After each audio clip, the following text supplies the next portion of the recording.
Hello everyone, welcome to our channel. आज की video में हम आगे की अप्रोचेस डिस्कस करेंगे।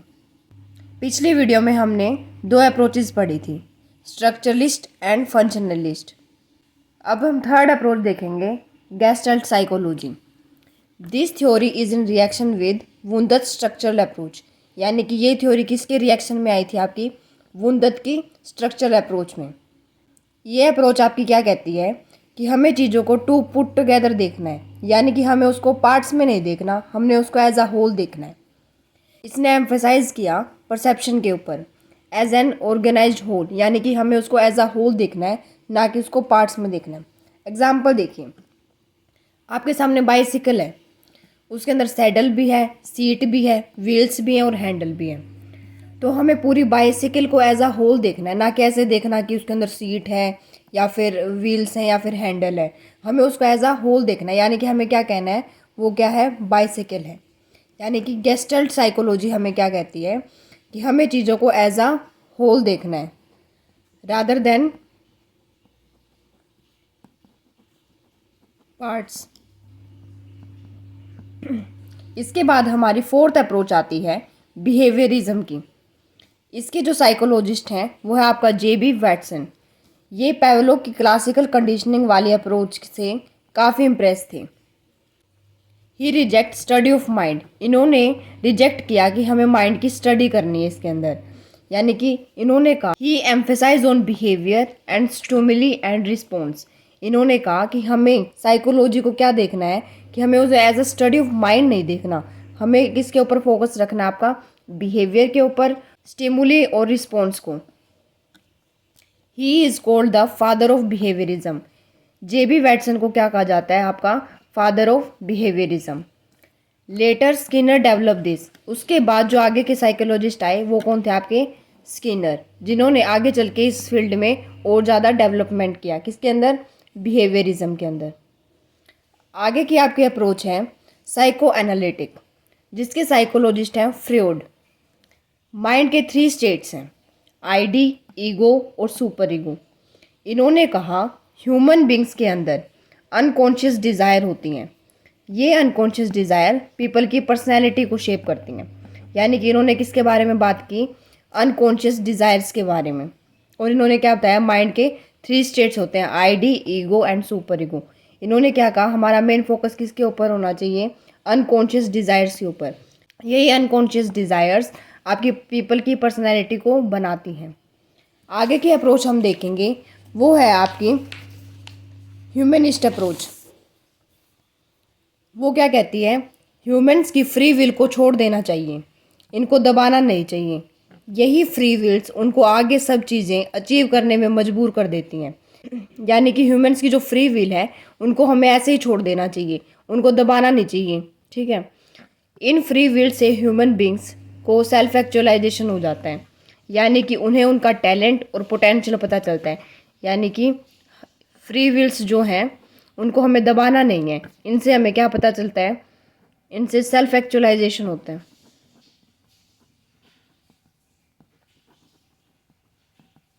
यानी कि इससे हमें अपने टैलेंट का और आपका पोटेंशियल का पता चलता है। इसलिए ह्यूमंस के अंदर फ्री विल्स का होना ज़रूरी है, हमें उन्हें दबाना नहीं है। इसके बाद की जो आपकी अप्रोच आती है वो है कंस्ट्रक्टिविस्ट अप्रोच।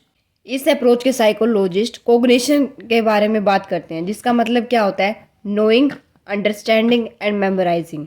इसमें आपके साइकोलॉजिस्ट आते हैं पियाजे और वाइगोट्स्की।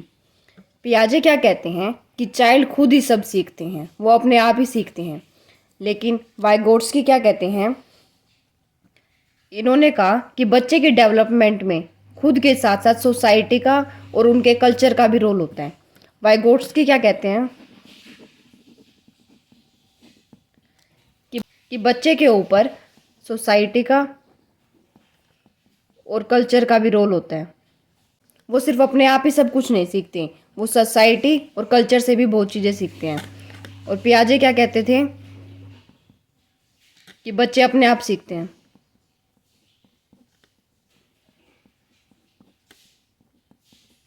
वाइगोट्स्की ने एक चीज़ और कही थी कि जो हमारा माइंड और ब्रेन है ये एक कंप्यूटर की तरह काम करता है। जैसे हमारा कंप्यूटर कैसे काम करता है, आपका इन्फॉर्मेशन जाती है उसके अंदर, वो प्रोसेस करता है, आउटपुट दिखा के उसमें स्टोर करता है, और जब ज़रूरत पड़ती है उसको रिकॉल करता है, यानी कि रिट्राइव करता है। अब हमने जो पढ़ा है मैं आपको उसकी समरी के तौर पर कुछ पॉइंट्स बताती हूँ। जैसे कि फर्स्ट हमने पढ़ा था स्ट्रक्चरल अप्रोच। इन्होंने क्या कहा था कि हमें माइंड के स्ट्रक्चर को पढ़ना है, ठीक है। उसके बाद हमारी आई थी फंक्शनलिस्ट अप्रोच, जो हमें क्या कहती थी कि हमें माइंड कैसे काम करता है ये पढ़ना है।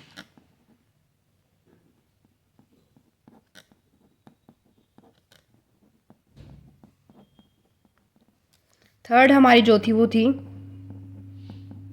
Gestalt psychology.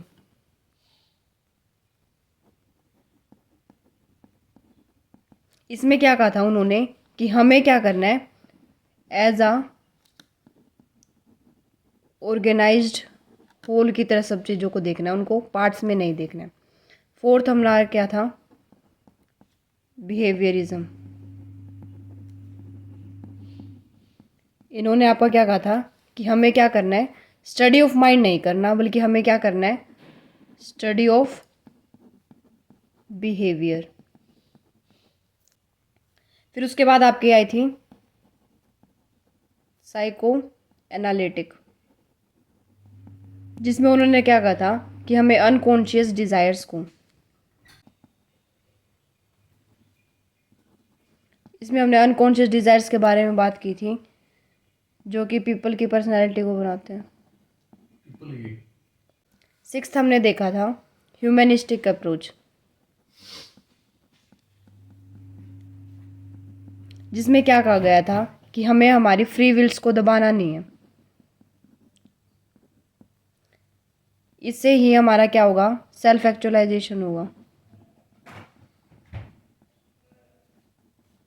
यानी कि हमें हमारे टैलेंट का और पोटेंशियल का पता लगेगा। सेवंथ हमने देखा था कंस्ट्रक्टिविस्ट,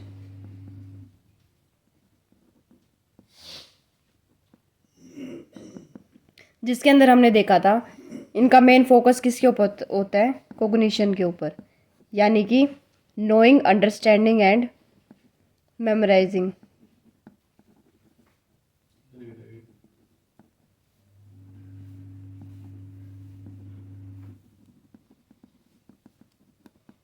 ये सब आपके साथ क्या थी, अप्रोचेस थी किसकी, स्टडी ऑफ एजुकेशनल साइकोलॉजी की। नेक्स्ट वीडियो में हम डिस्कस करेंगे कि हमारी जो कंट्रीब्यूशन क्या है एजुकेशनल साइकोलॉजी का एजुकेशन के अंदर।